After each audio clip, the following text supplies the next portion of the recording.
The National Weather Service in League City has issued a severe thunderstorm warning for north central Fort Bend County in southeastern Texas, southeastern Waller County in southeastern Texas, west central Harris County in southeastern Texas, until 5 p.m. Central Daylight Time. At 4:29 p.m. Central Daylight Time, a severe thunderstorm was located near Jersey Village, moving southwest at 15 miles per hour. Hazard, 60 miles per hour wind gusts and quarter-size hail. Source, radar indicated. Impact, hail damage to vehicles is expected. Expect wind damage to roofs, siding, and trees.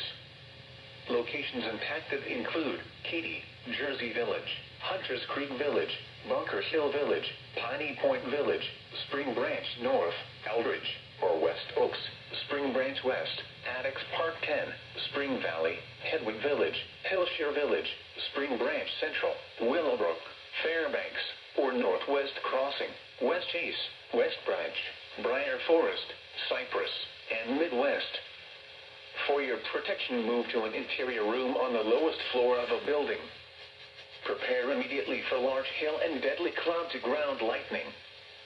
Seek shelter inside a well-built structure. Stay away from windows,